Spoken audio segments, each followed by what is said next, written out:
అదే RTV app వార్తల్ని క్షణాల్లో చదివే అవకాశం ఉంటుంది. ఒక న్యూస్ పేపర్, ఒక టెలివిజన్ ఛానల్ మీ చేతుల్లో ఎప్పుడూ ఉంటాయి.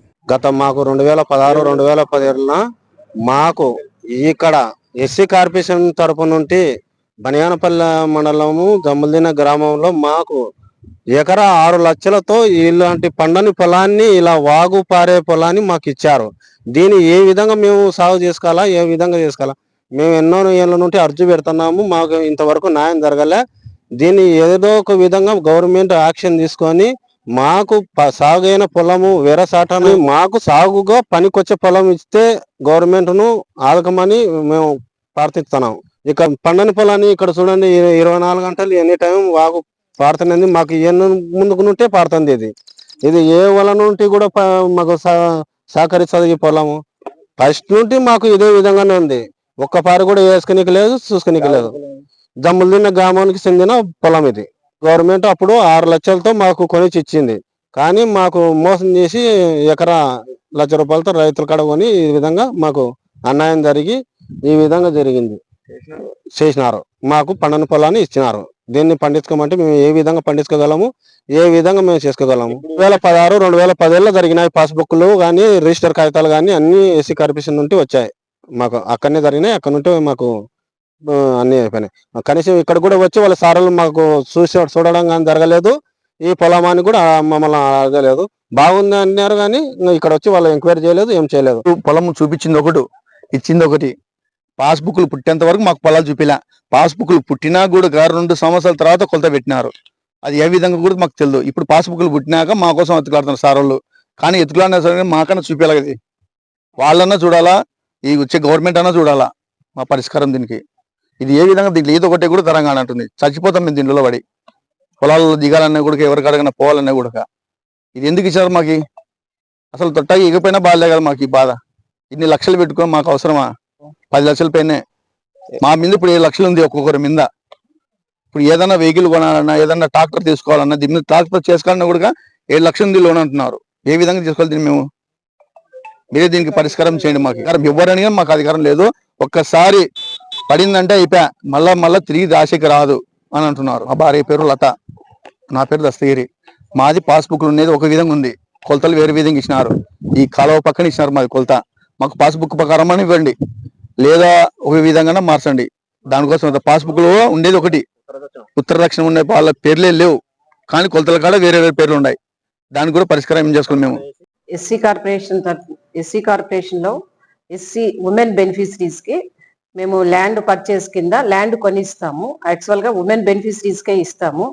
ఇందులో బనగానపల్లిలో ఒక 30 ఎకర్స్ కొనిచ్చాము. అందులో ఒక జంబులదిన్న దాంట్లో మాత్రము అక్కడ ఒక 11 ఎకరాలు, అందులో చాలా అన్కల్టిబుల్ ల్యాండే కాదు, అది వంకా వాగు ఉందన్నమాట. అలాంటి ల్యాండ్ అప్పట్లో, అంటే అది సర్వే నెంబర్ ప్రకారము కరెక్ట్ గానే ఉంది, కానీ వంక ఉంది, అందులో నీళ్లు పోతున్నాయి అన్నమాట. అసలు కల్టిబుల్ కు సారవంతమైన భూమి కాదు అది. అందులో వ్యవసాయం చేసుకునే కూడా పనికొచ్చేది కాదు. అది చాలా కష్టంగా ఉంది. అందుకోసం వీళ్ళంతా అక్కడుండే ఎవరికైతే మేము కొనిపెట్టామో ఆ మహిళలంతా మాకు కంప్లైంట్ ఇచ్చారనమాట. ఈ భూమి పనికిరాదు, వ్యవసాయానికి పనికిరాదు, కావున మాకు వేరే భూమి అన్నా ఇవ్వండి, లేకుంటే ఆ ల్యాండ్ అన్నా డెవలప్ చేసి ఇవ్వండి.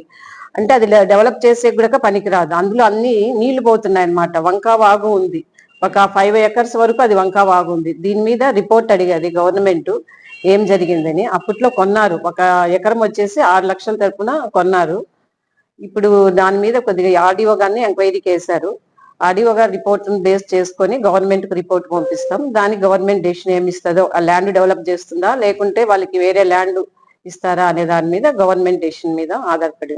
నా పేరు తులసీదేవి, ఈడీఎస్సీ కార్పొరేషన్ అని. బనగానపల్లి మండలంలో 2016-17 సంవత్సరంలో ఎల్పిఎస్ కింద జమ్ములదిన్న, తమ్మడిపల్లి, ఇల్లూరు, కొత్తపేట, కైప ఈ 4 విలేజ్లకు గాను 29 మంది బెనిఫిషరీస్ కు 30 ఎకరాల 57 సెంట్లు డిస్ట్రిబ్యూట్ చేయడం జరిగింది ఎల్పిఎస్ కింద. అయితే ఈ జమ్ములదిన్నెలో మటుకు అలిగేషన్స్ రావడం జరిగింది.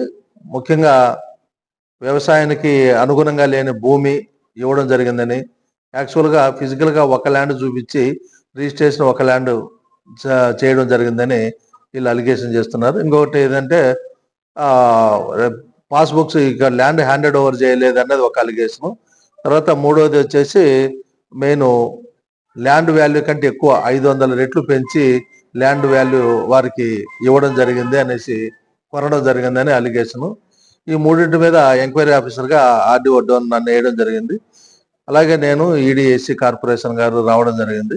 ఇది ఎంక్వైరీ చేసి ఈ రిపోర్టును డిస్ట్రిక్ట్ కలెక్టర్ గారి ద్వారా గవర్నమెంట్కి పంపించడం జరుగుతుంది. ఏంటి ఇది ఇందులో ఏమేమి జరిగింది, ఏంది, అగ్రికల్చర్ ల్యాండ్కి అనుగుణంగా ఉంది ఆ భూమి, తర్వాత రేట్స్ అప్పుడు సబ్ రిజిస్ట్రార్ రేట్స్ తీసుకొని ఎంత వాల్యూ ఉన్నది, యాక్చువల్గా ఎంత రేటు ఇచ్చారు అన్నది. అది ఆల్రెడీ భూమి హ్యాండ్ ఓవర్ జరిగింది, వాళ్ళందరూ కూడా పాస్బుక్లు ఇవ్వడం జరిగింది, సబ్ డివిజన్ కూడా జరిగింది. కాబట్టి మొదటిది అదేం లేదు, ల్యాండ్ నాట్ హ్యాండెడ్ ఓవర్ అన్నది ఏం కాదు, ఆల్రెడీ హ్యాండెడ్ ఓవర్ చేయడం జరిగింది.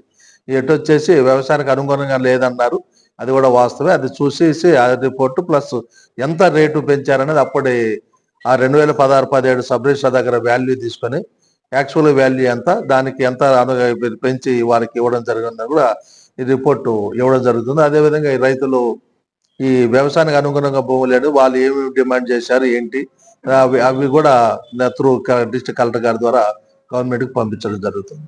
మరిన్ని వీడియోస్ కోసం ఛానల్ ని సబ్స్క్రైబ్ చేయండి, లేటెస్ట్ అప్డేట్స్ కోసం వాట్సాప్ ఛానల్ ని ఫాలో చేయండి అండ్ లింక్ డిస్క్రిప్షన్ లో ఉంది.